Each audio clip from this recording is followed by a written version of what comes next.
Superman Man of Steel is the big blockbuster hit of the summer for DC Comics. Once again telling the story of Clark Kent, aka Kal El, aka Superman. This time around, though, it's a little bit of a darker tone. It's influenced by the Christopher Nolan movies. And so, of course, one of the big things that happens in the movie, this is a spoiler, in case you haven't seen it, just want to warn you, that Superman does kill General Zod. Now, this has gotten a lot of people just freaking out like crazy. One of the first notable detractors was Mark Waid. Mark Waid has written several Superman stories, including Superman Birthright, which many people feel is one of the quintessential Superman stories. And if Mark Waid is upset with Superman killing, well, there must be something to it, right? After all, he has said that Superman doesn't kill. Ever. Period. And a lot of fans are echoing that sentiment. And they're absolutely right. Superman doesn't kill. Except in Superman 2. And Superman 4. And in the comics. But hey, beyond that, if all you know is the Justice League cartoons, and you're absolutely right. Superman doesn't kill. Except for when he does. And let's take a look at some of those. Starting with Superman 2. Now, this is the easiest one to make the comparison with because, of course, in Superman 2, he fights General Zod. And in Man of Steel, he fights General Zod.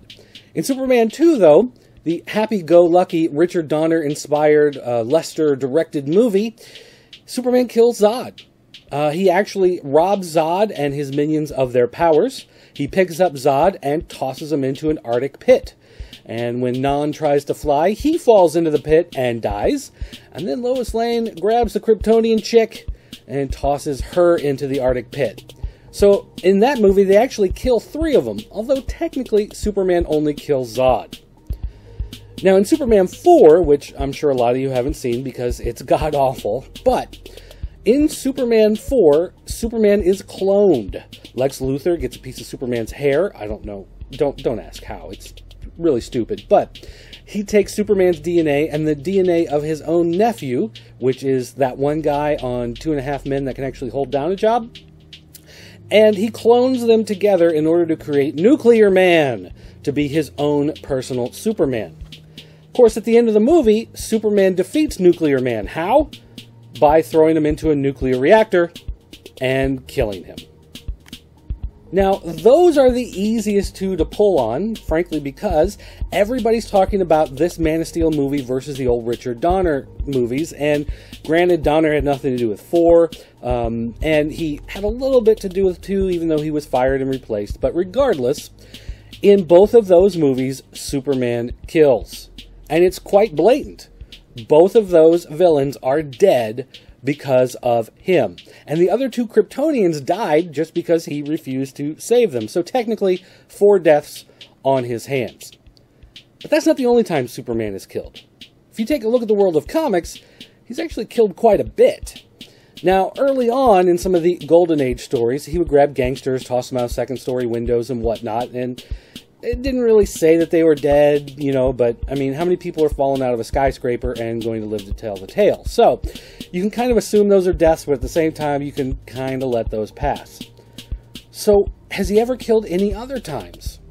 Well, in the story Whatever Happened to the Man of Tomorrow, Superman, in fact, kills Mxyzptlk, or Middle Pixel, you know, the imp guy, the guy from the 5th dimension. Superman tries to trap him in the Phantom Zone. At the same time, he says his own name to send himself back to the 5th dimension, because that's how it works. It's a Rumpelstiltskin thing. Don't worry about it. Regardless, as he is pulled into the 5th dimension and the Phantom Zone, he's killed. Superman murders him. And Superman feels really bad about it, actually. So he robs himself of his powers and turns into a normal person who can grow old. Allegedly. Regardless, though, that's not the only time he's killed. In Crisis on Infinite Earths, we find that there are actually multiple Supermen. That Supermen from different eras actually live in different universes. And the Superman who worked at the Daily Star and was married to Lois Lane is in fact now an old man with some gray hair, whereas the Superman who's Clark Kent and at the time worked at WGBS TV and was dating Lois Lane lived on another Earth.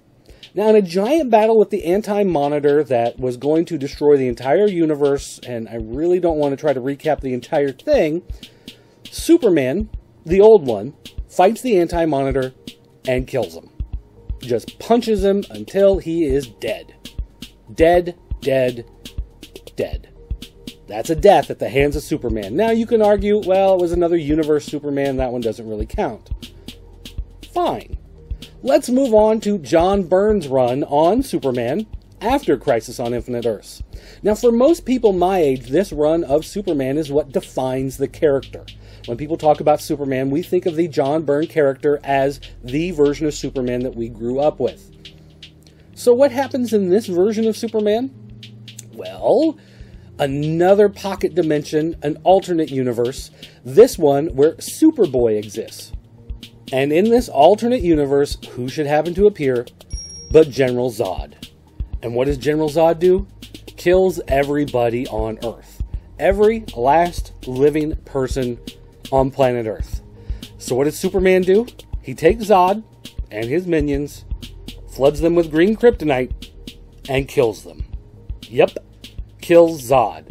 In fact, this is the second time here that we've talked about him killing Zod. In fact, it's kind of like it's his thing. Like Superman kills Zod. That's just how it's got to work. It's how it has worked several times. But that's actually not the last time he's killed. Now, you can talk about the fight with Doomsday. He fought Doomsday to the death until both of them died. And as a matter of fact, you could make the argument that he sacrificed himself, so it's not that big of a deal. He knew that Doomsday had to be stopped, but that's kind of the same argument with Zod. So he does kill Doomsday, although Doomsday, as we find out, didn't really die, but then again, neither did Superman, so I guess we can call that one a wash. But now let's look at Injustice, the latest comic book series based off the new video game from DC. Now, granted, this is an alternate universe. This is a different history because it has to lead up to the events in the video game. However, this is the top-selling digital comic worldwide.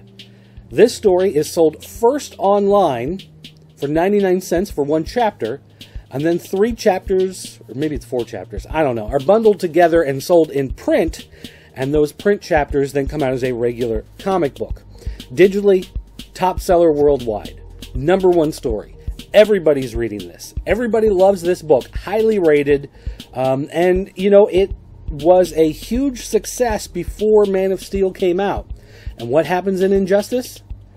Superman kills the Joker.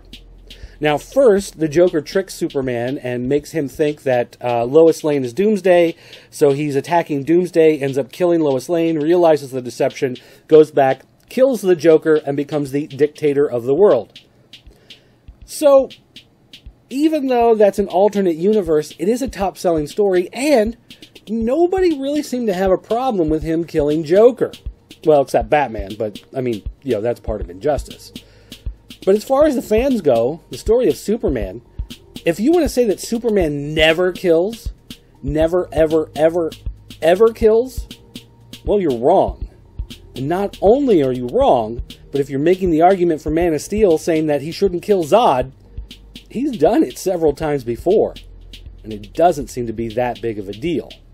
Except for now that they made a great movie that's making millions of dollars, and it's getting all the fanboys worried.